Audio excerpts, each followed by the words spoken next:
bar around a minute ago and not sure what happened there. Okay, so briefly, I'm going to talk about Funding Your Future, which is a presentation that we normally give to students and families and counselors, and it's a general presentation that covers a little bit of everything about financial aid. So we go over the FAFSA, which you may have just heard from Fred at Student Aid. So we cover a little bit about that. We cover state financial aid. We cover the WUI. We cover loans a little more in detail, both federal and state. So that's today's presentation. I'd just like you to know that the presentation is, a lot of times we get requests to come into classrooms, which is generally how we present it. And or we can do it by Zoom if they prefer to do it by Zoom. We do a little bit of both. Some schools prefer the Zoom, their audiences do, and then some prefer it in person. We'll do it both ways. For the areas that aren't in Anchorage, obviously we do it by Zoom. We can record them as well to provide to your students. We do caution you, though, that the information changes on a yearly basis. So don't use last year's presentation for this year, because interest rates and lots of information changes from year to year, even though the graphics may look similar. It's a different presentation on a yearly basis. So I've been doing this for over 20 years. So if there's any information that I don't cover today, it's because I'm trying to stick within the time frame. It can get as detailed as you want it. We can cut the presentation to whatever time you have, whether it's 10 minutes, 20 minutes, 45 minutes. The entire presentation is pretty loaded. And so I may skip over a few things that you guys have already gone through, like the APS or AEG. I'll just make brief mentions of it. But this is just a general overall Funding Your Future presentation that includes a little bit of everything, which honestly, I got to tell you, a lot of parents and families, to us, it's normal, and we may think it sounds redundant, but to parents and families, it's all new, and they need to know, what is a grant? What is a scholarship? What's the difference? What's the difference between federal aid and state aid, et cetera, things like that. So while it may seem a little redundant, especially following Fred, keep in mind that we try to localize it, and that's the key word, is we localize it to our Alaskans so that it makes a little more sense to them. So with that, I'm going to go ahead and get started, and the topics, so that you know, because the full presentation can take close to 45 minutes. I'm going to try to get it done within our time frame, but these are the topics so that you know when I'm getting to WUI, I'm wrapping it up, and you can save your questions and ask at the end. That's usually the best way to do it. But these are some of the things I'll be talking about, some, not all. First, a quick definition of post-secondary education. It's anything after high school. Post-secondary obviously is, middle school through high school. Post is anything after that. So it could be workforce skills training, vocational, technical, career training, 2-year, 4-year. A lot of times parents and students think post-secondary education is just university or college, when in fact it's CTE, it's even the military. So it's anything you do after high school, most of which, but not all, that you have to pay for, which is why financial aid is critical for students to apply for, to help pay for the cost of whatever kind of education, post-secondary education, a student needs to hopefully help them get a job, is what it's for. And one of the key terms is cost of attendance, which is standard costs and other costs. Your standard would be your tuition, your student fees, food and housing. That's where you live, what you eat, your books, your supplies. Other costs may include transportation, maybe to and from your college. Maybe you're on the East Coast and you need to get there. You need to fly there. Maybe it's expenses related to a disability or personal miscellaneous expenses. All of these things are calculated in the cost of attendance. In other words, here's an example. What you pay the college is not necessarily the cost of attendance. The cost of attendance may be this big, huge number, and what you pay may be a lot less. They're including everything that it could possibly cost you at that particular college or training program for you to get through a year. It's based on a yearly basis. So in this example, and this is a UAA or a UA state school, their cost of attendance is over $36,000 per year. That does not mean that when it comes time to write out a check to pay for a student's tuition that they're writing out a check for $36,000. That means that they've included, for example, personal and miscellaneous. They have $6,000, a cost of $6,000. Transportation, they have $4,744. They have food, listed at whatever their price may be. Well, if a student lives, they gauge these numbers based on where they are located, the housing costs, the food costs, things like that. So it may be less, but what this means in a nutshell and easier terms is this is the maximum amount of financial aid that a student can receive in an academic year at that college.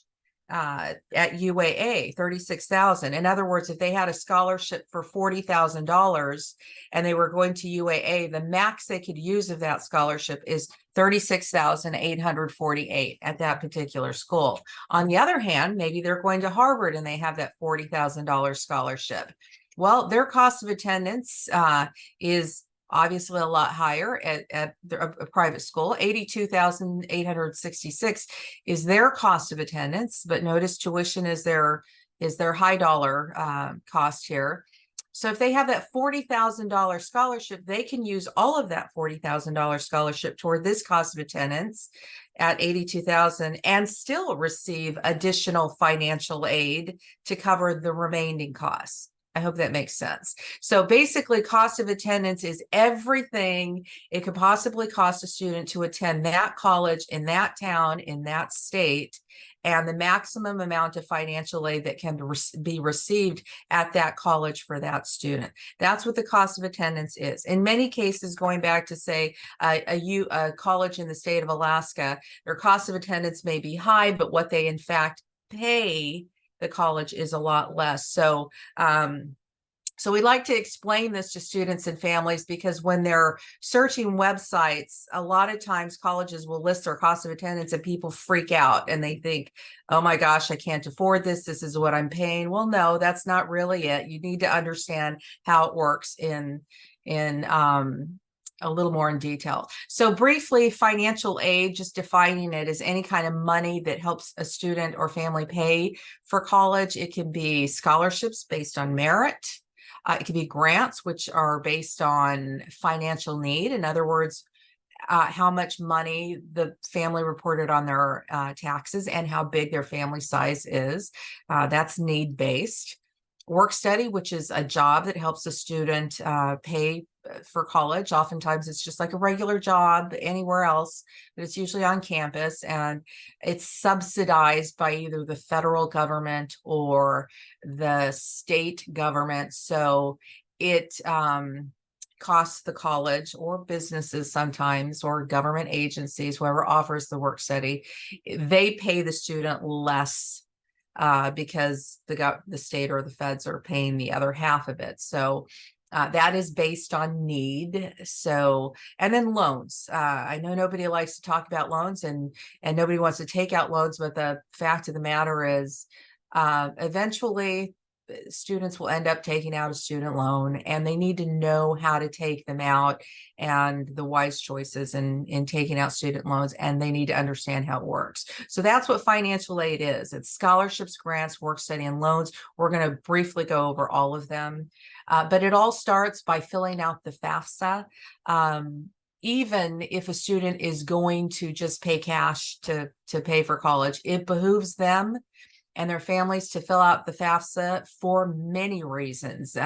If they have high income and they can afford to just write out a check, which most people can't these days, that's what the FAFSA is for. That's what financial aid is for. It's to help cover the costs that may be needed. But unless you just plan to write out a check and pay for college, then it's not necessary to fill out the FAFSA, but I would still fill it out even if you could do that, because oftentimes there are scholarships or other pockets of money that are awarded through the school, maybe the state, that can be given to the student, and it usually requires that the FAFSA be filled out. So you miss out on chances, additional opportunities for any kind of free money by not filling out the FAFSA. You're not reporting anything. Students aren't reporting anything to the federal government that they don't already know. It just takes a little bit more time. And now that the FAFSA has been streamlined, it goes through a lot quicker. And I can tell you, it really is going through a lot quicker if you start the process out correctly. So it stands for Free Application for Federal Student Aid. It's the first step in the financial aid process, not the going to college process. So you still have to, I recommend register at the college first, apply to the college first, get that whole online process going so that you can get your classes, meet with your advisor, all of that. That's really the first step in the going to college process. But one of those steps, when they give you an outline on these are the things to do, that's going to be, the FAFSA is going to be one of those things to do. It's going to be the first step in financial aid and securing financial aid. So so it should be done. The FAFSA it's administered by the U.S. Department of Education. Normally, it comes out every October, and that's when students should be filling it out. They want to fill it out as soon as possible because if they throw their name in the hat, sometimes a lot of the free money is awarded on a first come, first served basis.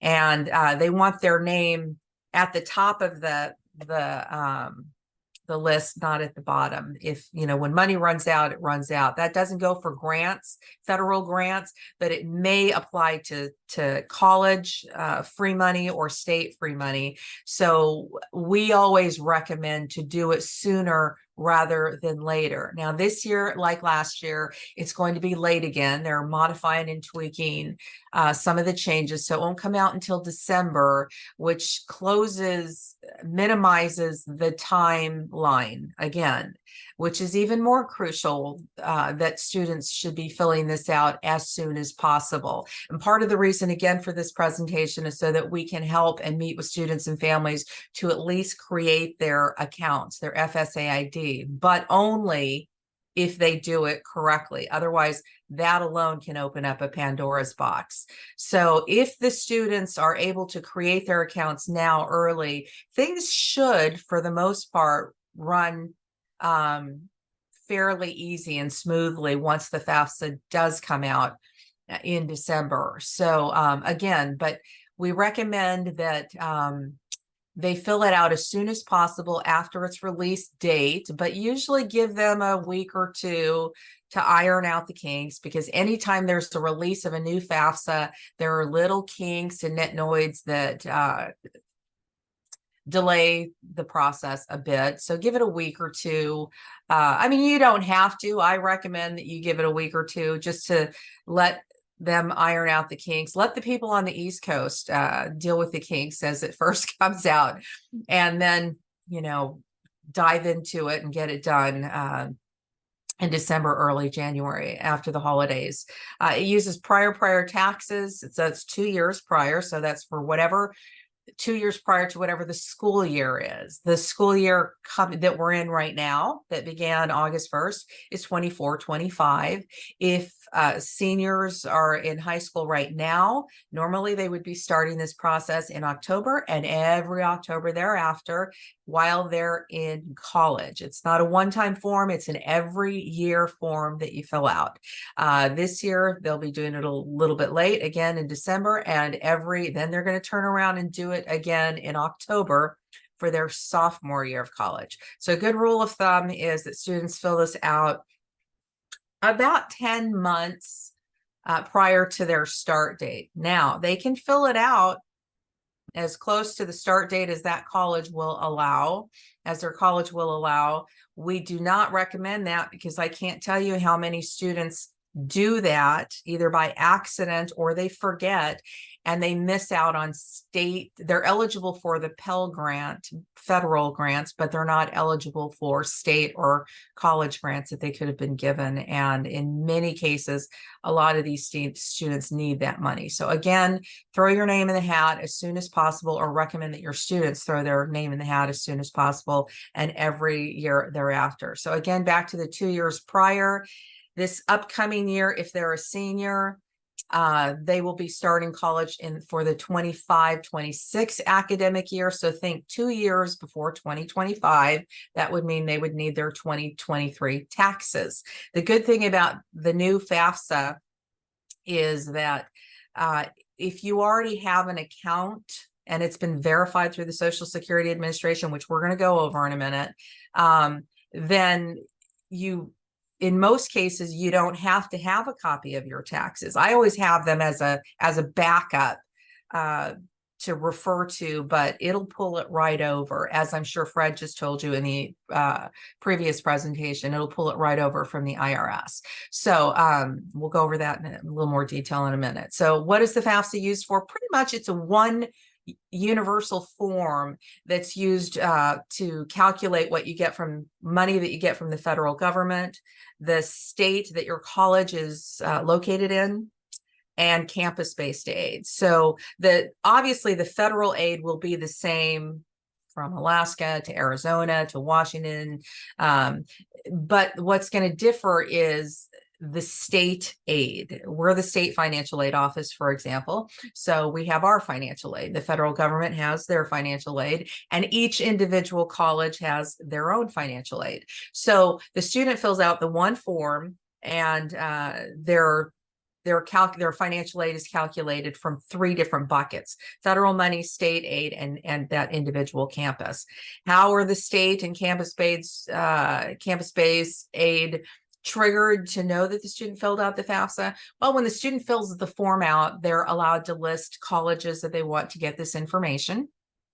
When they list those colleges, they list the state that those colleges are located in. That's pretty much what triggers the state financial aid offices like us to contact the student and put them in the running for our financial aid. And that's how the colleges that they're going to receive that financial aid. I highly recommend that when students list their colleges, that they list them in the order of most importance. In other words, their favorite college number 1, their second favorite college number 2, and so on, because colleges can see where they're listed in the line of colleges on a FAFSA. And if you're a big, huge college that has 40,000 plus students and you're listed in the 20th position, they're not likely to get to you as soon as they otherwise would if they were listed in the number 1 position. They may get to you, but it may be late by the time you get your financial aid packages. So list your colleges, or have students list their colleges in the order of importance if they really want to hear from them. Now, if it's a small college, it doesn't matter, because most small colleges, they can usually get through all their students. But just keep in mind, the people that are packaging these financial aid are just regular people that have a regular job at a college in the financial aid department. And they are oftentimes inundated, having to get financial aid packages for 40,000 students. So they'll get to it in a timely manner, but it, again, goes by the time you submit the FAFSA and their importance. So just keep that in mind. List them in order of importance. This is what the website looks like. As I'm sure Fred just showed you earlier, it's the new website. Right now, the only FAFSA available is the 24-25 FAFSA, because they just closed out the 23-24, which ended in July, and the new FAFSA is not released yet. So at least between now and December, nobody can make a mistake in filling out the incorrect FAFSA. We highly recommend that, so the next one, that students make sure they're applying for the correct year. Years start just like they did in high school and grade school. They start in August. It starts August 1st, it runs all the way through the end of July. It ends at the end of July. So if a student is going to college, anytime between now and the end of July, they're filling out the 24-25 FAFSA. In other words, if they're going to graduate from college or from high school early, and in January is when they wanted to start college at, say, APU or UAS, then they would be filling out the 24-25 FAFSA. They're not going to wait until December, because that would be the FAFSA that starts August 1st in 2025. I hope that makes sense. In other words, the academic year starts in August, it ends in July. Students fill out the form every year for the year that they plan to be in college and the time.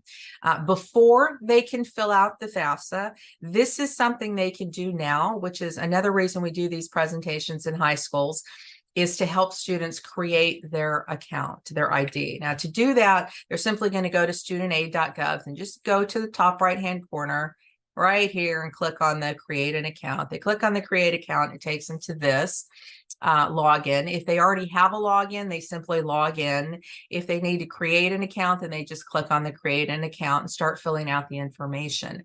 Now, this is crucial because creating the account is where everything starts. And if it's not done correctly, it can open a Pandora's box. Again, I can't tell you how.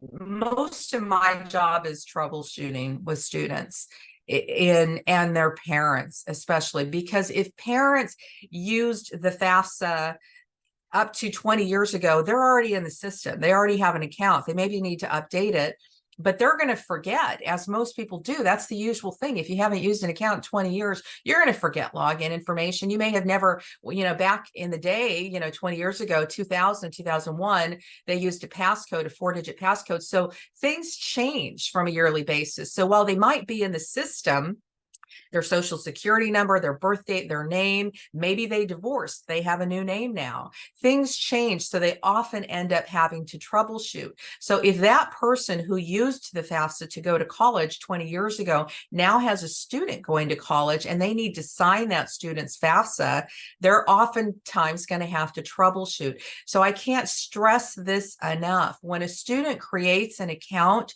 they should use their own login information, meaning their own email and their own phone numbers, and preferably use an email that they plan to keep around for the duration, at least for the duration that they're in college, if not longer. In other words, they shouldn't be using school email addresses, which are going to disappear 6 months after they no longer attend that school, or a work email where if they get let go or if they leave that job, they no longer have access to that email. They should be using emails, and email is even more important, believe it or not, than the phone number, their cell phone number. But they should be using it like a Yahoo, a Gmail, a Hotmail, anything that they can access from their phone at any time during the day. And the reason they don't want to crisscross and use their mom's, their dad's email, because maybe their mom or dad keeps them on track and monitors and lets them know, okay, you got to do this. I get that, I know what it's like to be a parent. But when students and parents commingle emails, it opens a Pandora's box. I can't tell you, because of security reasons, dual two-step processes. In other words, if every time a student logs in to the FAFSA, they're going to be sent a second step. They're going to use their login and their password, and then they're going to be sent a second step, maybe a code to either their cell phone or to their email. If they can't access that code right away within 5 minutes, then they're going to get locked out. Well, you're only allowed 3 to 4 times. It's supposed to be 3, but sometimes they let you go 4, sometimes 5. It's not very consistent, but FAFSA will lock you out for 24 hours. And when a student gets locked out, they often don't know why they're getting locked out. It's usually because they tried to log into their account, or parents tried to log into their account too many times in a 24-hour period. So if a student cannot access that code either by email or phone because they used their mom's email and their mom is at work, then that student can't make corrections or fill out their FAFSA. If they're all the way in Idaho and mom is here in Alaska working and she can't get to her email to give the student that code, then that student is going to have to wait who knows how long. So this is why it's important for students to use their own email. Parents use their own email, not their husband's, not their sister, not their brother's, their own email. Email accounts are free. They can create one today. It takes 5 minutes and receive this information.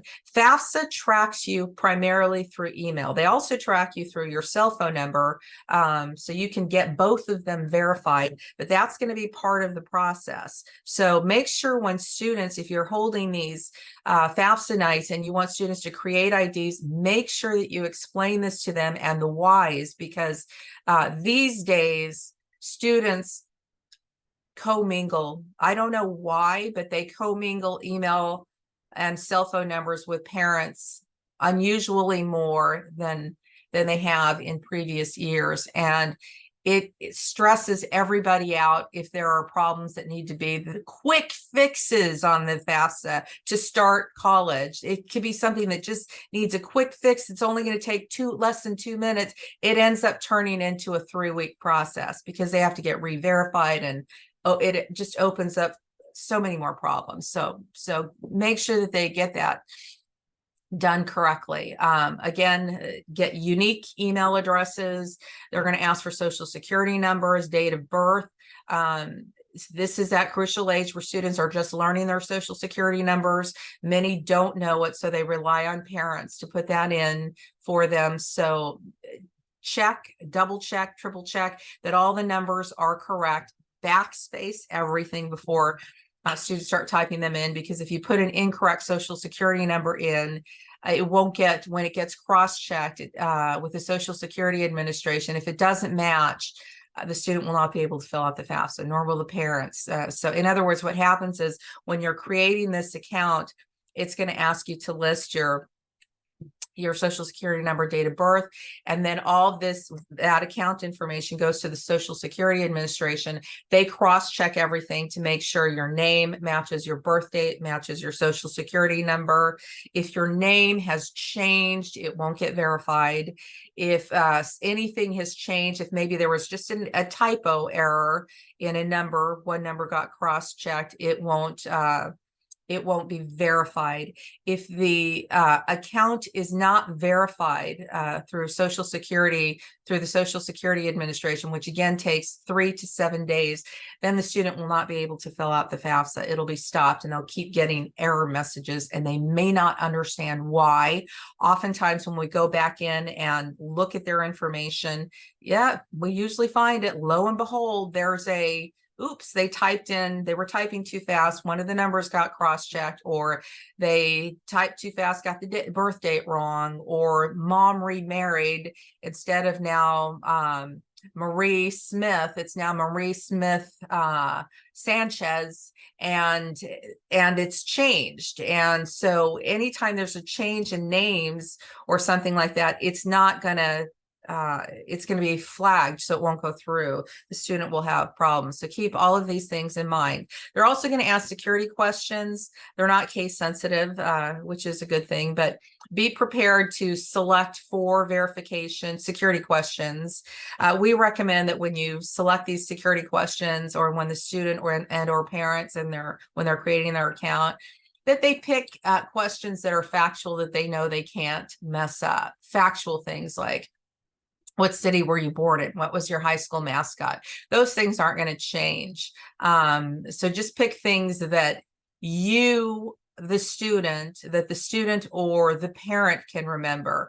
If they're doing this for the parent, which oftentimes happens, and the only reason I say all of this is because I do this day in and day out. I know all the little idiosyncrasies that come up.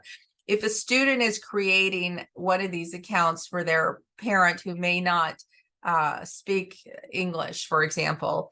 That's okay. They can do that, but they need to be able to answer questions that relate to the parent, not themselves. In other words, if it's the parent's account and they pick what city were you born in, they don't want to pick the city that the student was born in. They want to pick the city that the parent was born in, because if there's ever a case where they need to contact FAFSA to correct things, FAFSA, student aid, will only talk to the account holder. In other words, if a student created an account for a parent and now they need to troubleshoot and they have to call student aid, they're not going to talk to the student, even if they're the interpreter.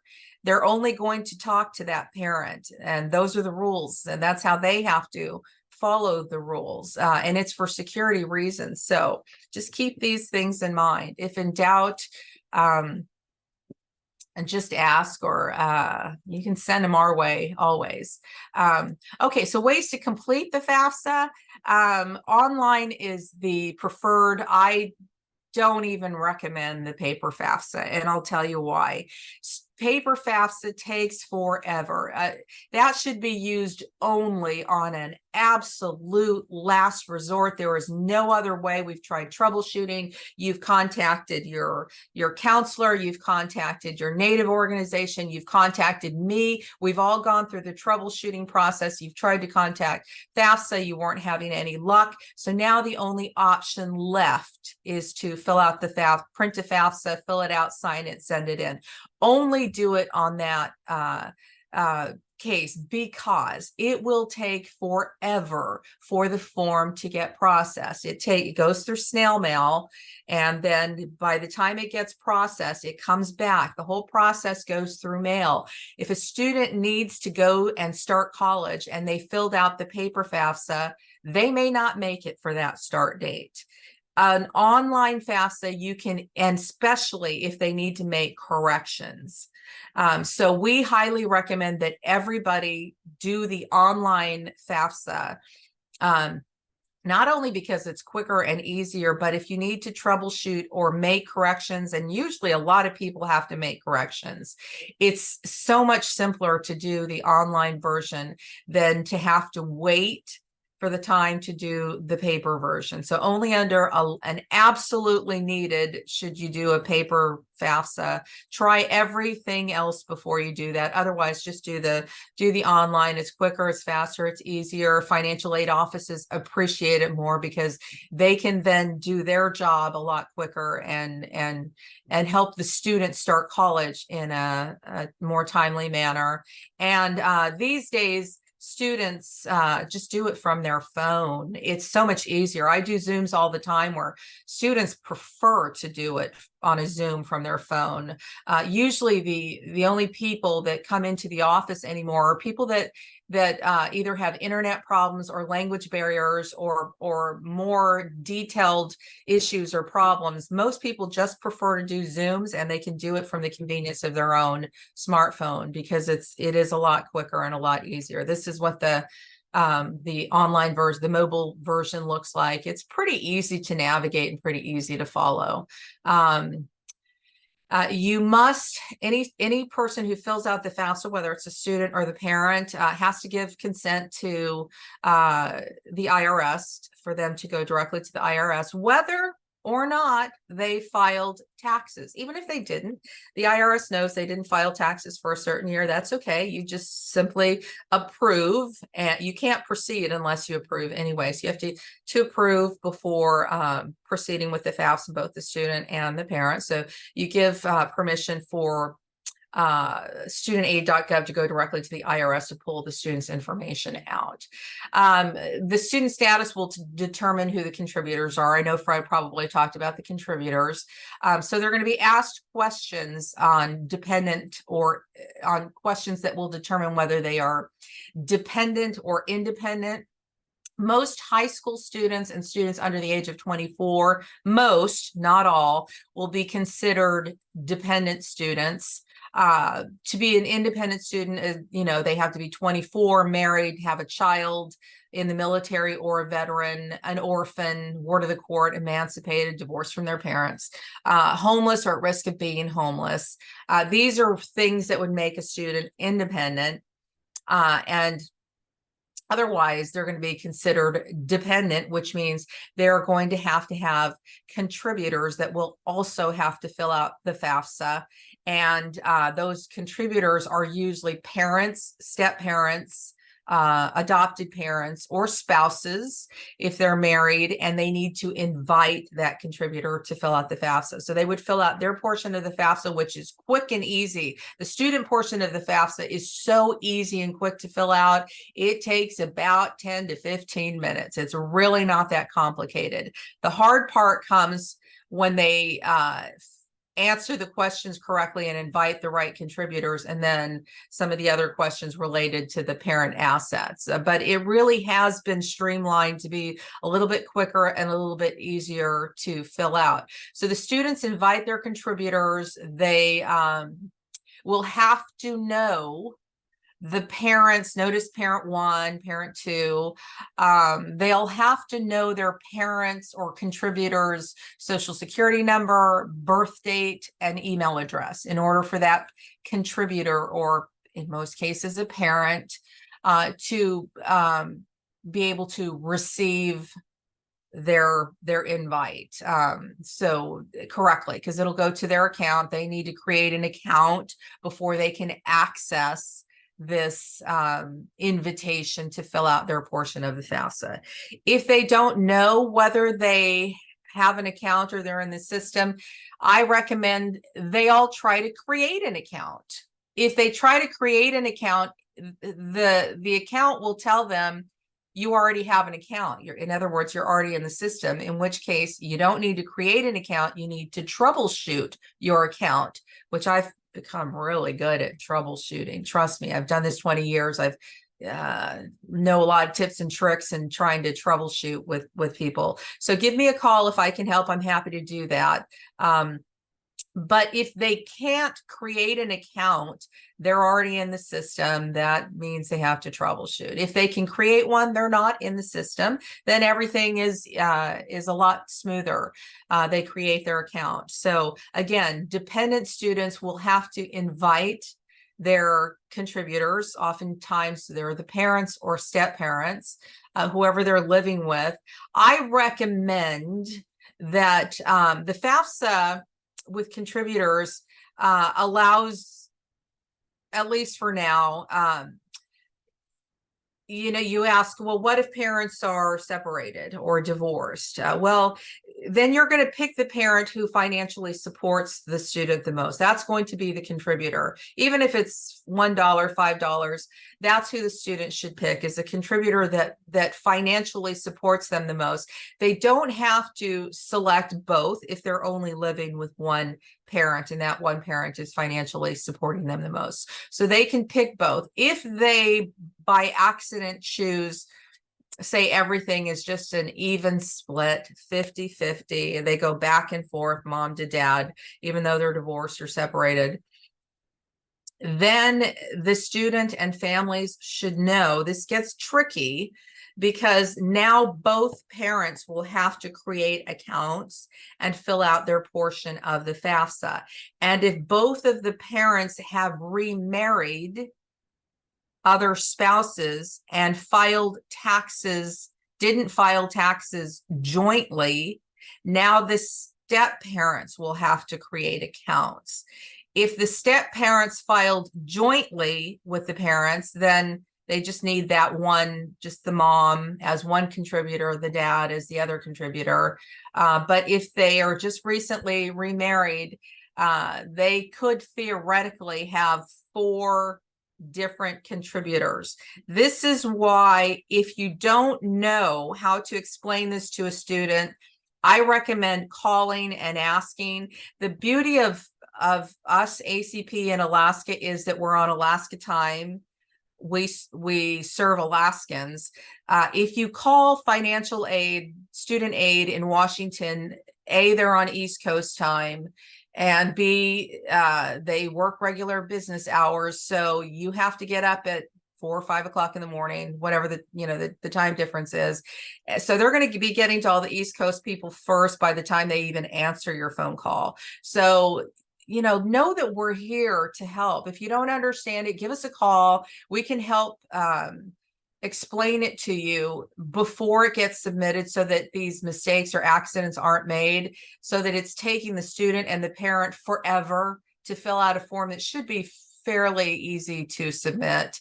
Now you're stressing everybody out. You're stressing mom out, you're stressing dad out, you're stressing stepmom, stepdad, everybody, because they end up being a contributor when it may not have had to have gone to that. So if in doubt, just call and ask. We'll explain this more in detail. I'm not going to go into every detail right now because we'll never get through the presentation. So contributors can get kind of tricky. For the most part, if a student is in a family whose parents are still married, it's easy. They have one contributor, either mom or dad. That's basically as simple as it works. If they're divorced or separated, they choose the parent that financially supports them the most, and only that contributor, unless they happen to mark that everything's equal. And there's a box that will say, was it, is it even? If they mark that, then they're opening the door for a lot more contributors. So again, if in doubt, call. So then the dependent student invites the parent. They put in their information. They're going to have to know their social security number, their birth date, which oftentimes they don't. This is why it helps if a student is with the parent or has a parent on the phone or is able to text back and forth with the parent. If there are other unusual circumstances or other student circumstances, like they're unaccompanied or homeless, they can still fill out the FAFSA using, this is how the question looks. Are there other circumstances? It lists them. Again, I'm not going to go into detail on this because this too can get confusing. What you need to know is that if there are other circumstances, like the student is homeless or at risk of being homeless, they can still fill out the FAFSA. They mark yes on the FAFSA. They file using, they can do the same thing for unusual circumstances, unique circumstances.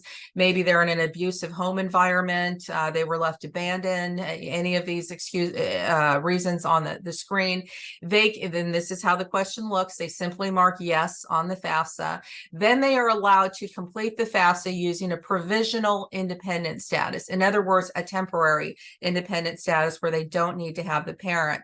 The caveat is, for both usual and unusual circumstance and other circumstances, they will need to be able to provide some sort of documentation to the college that may request it for either other or unusual. Let's not get hung up on the words, but for any circumstances that would cause them to be provisional independent, they would need to be able to provide documentation to the financial aid office of the college that they're going to.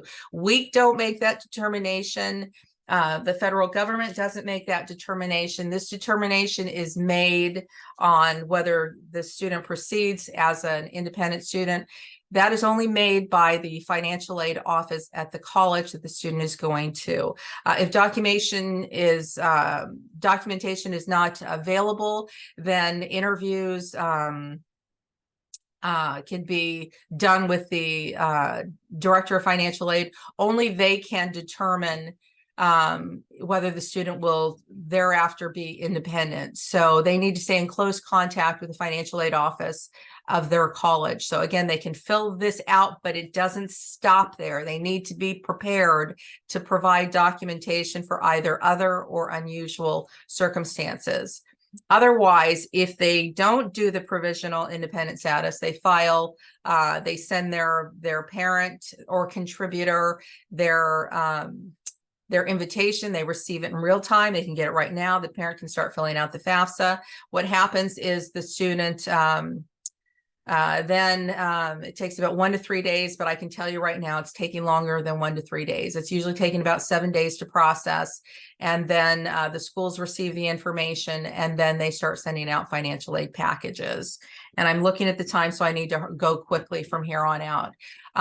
Okay, so from here, the student starts finding out what they're eligible for. They'll have a student aid number, SAI. This will determine what they get in terms of financial aid. If they have unusual circumstances where they have financial situation has changed, again, they're going to contact their college financial aid office to see if they can have adjustments made. We don't make that. Federal aid doesn't make that. The college does that. They submit their the FAFSA. That will determine what they get in terms of grants. The max on the Pell Grant is $73.95 for the 24-25 year.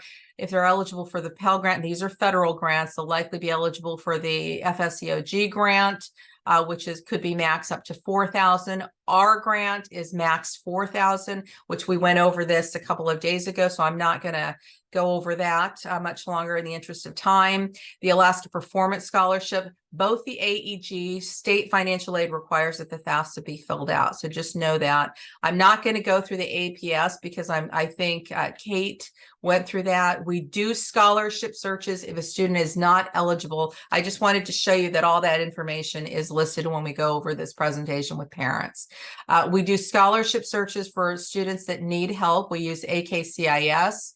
Work study, again, we briefly talked on this. Student will be notified if they're eligible for work study. They simply apply for jobs, and oftentimes they'll get jobs right there on campus that they can use to work towards work study.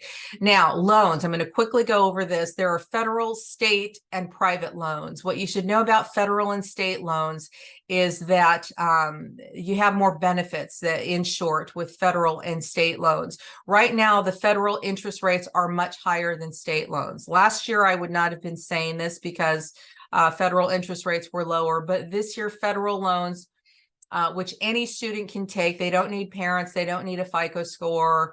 They don't need good credit. Any student can take out a federal loan. The only thing is they're only allowed to borrow up to $5,500 their freshman year. For the federal direct loan, the interest rate is 6.53. Ours, you can get it down to 5.37. But with our loans, we do require that you have a FICO score or credit. Most students at 18 will not, because you can't get credit till you're 18. So in all likelihood, they're going to have a cosigner. With the PLUS loan, the interest rates are much higher. These are federal, again, 9.08. Our family education loan is also available at much lower interest rate, again, 6.75 to 7%. So keep these things in mind. What is the difference between federal, state, and private? Well, federal and state loans often give you the benefits like forbearance or deferment. If the student is in college, they don't start making their payments right away. Forbearance if they run into hard times. These are things that matter for students and families. Private loans, usually through a bank. Just keep in mind that federal and state loans are not for-profit agencies. Their job is to offer a service to their residents. So they're going to have lower interest rates oftentimes and better benefits if the student runs into hard times.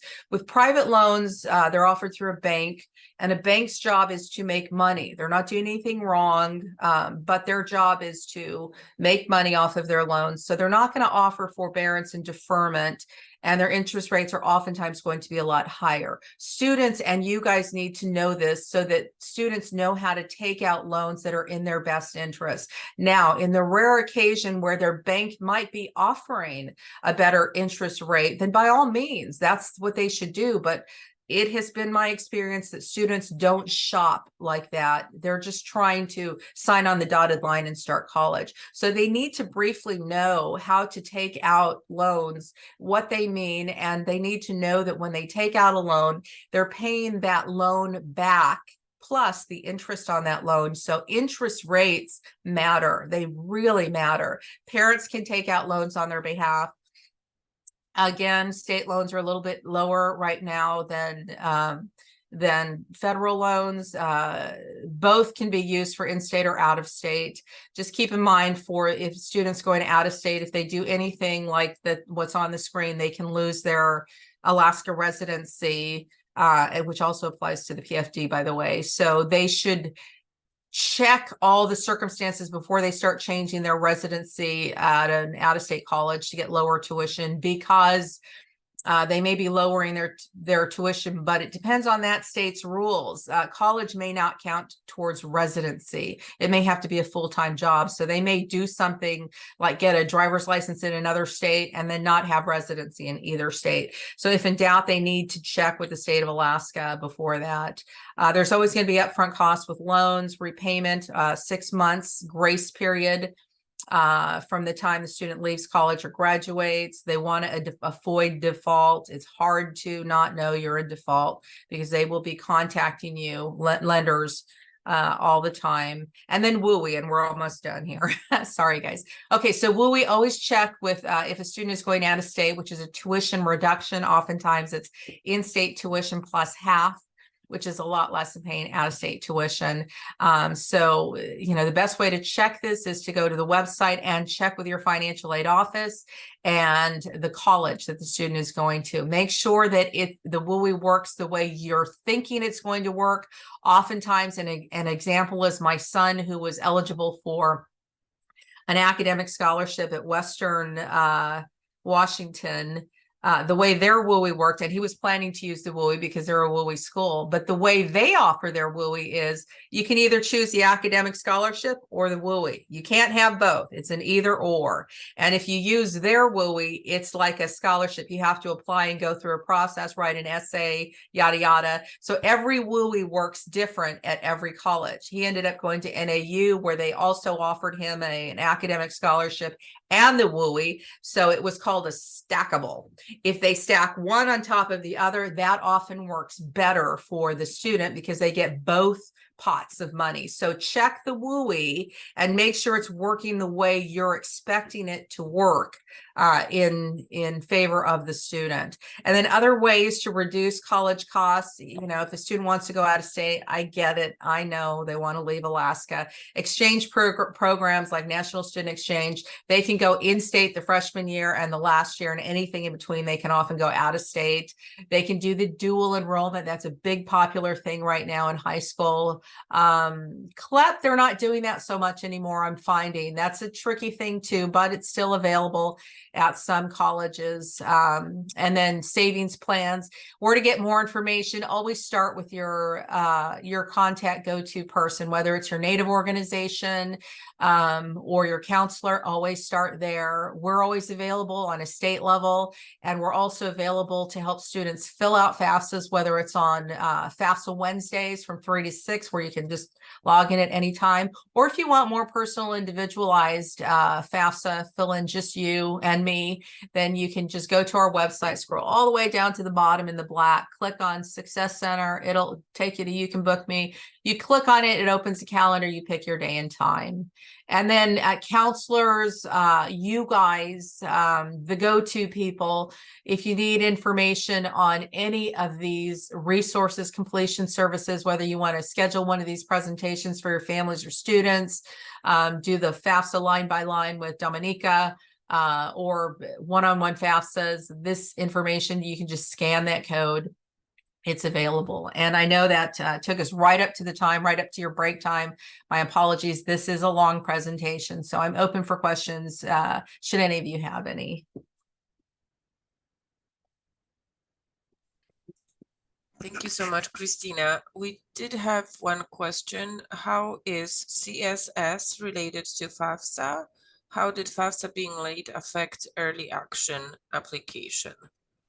CSS is offered through College Board. It has nothing to do with FAFSA. That's a much more detailed financial aid form that is often used at Ivy League colleges and for students who are not relying so much on need-based. if your college is asking you to fill out a CSS profile, then fill it out. It will, there's a small fee. It's not a huge fee, but it will help. They get a lot more detailed. I mean, they really dig into your finances and ask much more personal, invasive questions than FAFSA does. But oftentimes it does help a little bit more at that particular college. So, but in terms of, we don't help students fill out the CSS profiler. So you'll have to go to College Board directly to get help with that, or the college to get help with that. But it is also another form. It's not, they're still going to require that you fill out the FAFSA first. But I recommend that you fill it out if you're being asked to at that particular college. And then what was the other question? I think this was the only question I saw in the chat box. When does the FAFSA Wednesday start? Okay. Oh, it's going on right now. We had one last night. Today's Thursday. We did. Yes, we FAFSA Wednesdays are with me every Wednesday from 3 to 6. I wait for individuals to call. I usually don't get more than one individual at a time, but if I were to have 2 or more individuals, then I would put individuals in breakout rooms to provide that privacy, since private information is shared during these appointments. But that rarely happens. And so yesterday I was able to help an independent student who was filling out the FAFSA for the first time in her life. So every Wednesday, 3 to 6, and I am sharing this information right now with you, how to join. Let's see. Karen is asking, the student has to fill out the FAFSA before the parents, yes? Yes. They don't have to, but it works out. It's easier and less confusing, because what ends up happening is parents end up filling out FAFSAs for themselves. So it can get a little tricky if they're really close, pay attention to all the details. It usually works out fine too, but it works out a little more smoother if a student fills out the FAFSA first and invites the parent. Thank you. I don't see any other questions. So thank you, Christina. I will make sure that individuals have this presentation and recording available so that we can assist them further. Thank you so much for joining and sharing your expertise with us. Thank you. My pleasure. Have a great day. Thank you. Okay. Bye, everyone.